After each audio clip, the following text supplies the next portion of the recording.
Hi అండి. Egg fry చేస్తే చాలామంది ఇష్టంగా తింటారు. అదే రైస్తో కలుపుకొని తినొచ్చు, రోటీతో కూడా పెట్టుకోవచ్చు. ఇలా ట్రై చేయండి. ఎగ్గు వైటు ఎల్లో సపరేట్ చేసుకొని వైట్ కాస్త పెద్ద ముక్కలు కట్ చేసుకోవాలి. నేను చూపిస్తున్న విధంగా కొంచెం పెద్ద ముక్కలు కట్ చేసి చూడండి. రోటీ అయినా రైస్ అయినా చాలా బాగుంటుంది. మిక్సీ గిన్నెలో ఉల్లిపాయ ముక్కలు, మీకు ఎంత కారం కావాలో అన్ని ఎండుమిరపకాయలు, మిరియాలు కొద్దిగా, లవంగ, యాలుక్కాయ, దాల్చిన చెక్క, కొద్దిగా పసుపు, జీలకర్ర మెత్తగా మిక్సీ పట్టుకోవాలి. మనకి మిరియాలంతా కూడా పొడి అయ్యేలాగా మిక్సీ పట్టుకోవాలి. స్టవ్ మీద కళాయి పెట్టుకొని కొద్దిగా ఆయిల్ వేసుకొని ఆవాలు, జీలకర్ర, శనగపప్పు, మినపప్పు, సోంపు, దినుసులు వేసుకున్నాను. మనకి కారంగా ఎవరైతే ఎక్కువగా ఘాటు ఇష్టపడతారో అలాంటి వాళ్ళు ఇది చేసుకొని తినండి. ఒక్కసారి చేశారంటే మళ్ళీ మళ్ళీ తినాలనిపిస్తుంది, అంత టేస్ట్గా అనిపిస్తుంది. ఈ మిక్సీ పట్టుకున్నదంతా కూడా ఆయిల్లో వేసేసి కొద్దిగా కరివేపాకు వేసుకొని బాగా వేపుతూ ఉండాలి.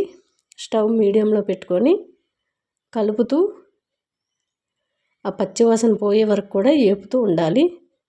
కొద్దిగా అల్లం వెల్లుల్లి పేస్ట్ వేసుకున్నాను. మీకాడ అల్లం వెల్లుల్లి పేస్ట్ లేకపోతే మీరు మిక్సీ పెట్టినప్పుడే కొంచెం ఎల్లుల్లి డబ్బులు, అల్లం ముక్క అయినా వేసుకోవచ్చు. ఈ తరిగి పెట్టుకున్న వైటు ఎగ్ అయితే వేసేసుకొని ఎల్లో సపరేట్గా సైడ్కి పెట్టుకోవాలి. స్టవ్ మీడియంలో పెడుతూ కలుపుతూ వేపుకోండి. మధ్య మధ్యలో మూత పెట్టి కలుపుతూ ఉంటే మనకి ఆ మసాలా అంతా కూడా ఎగ్కి పట్టుకొని చాలా టేస్ట్గా అయితే ఉంటుంది.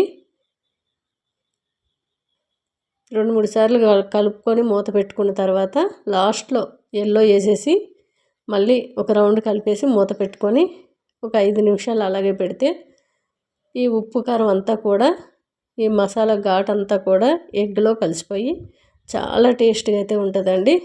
చూసారు కదా.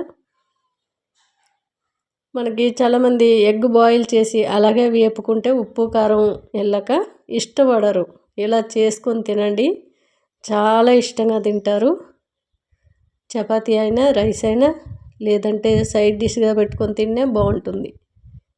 కానీ చాలా చాలా ఘాటు కారం ఉందండి. మీరు కారం ఇష్టపడే వాళ్ళు అయితే ఇలా ట్రై చేయండి. లేదు కొంచెం కారం తగ్గించుకొని అయినా చేసుకొని తినొచ్చు.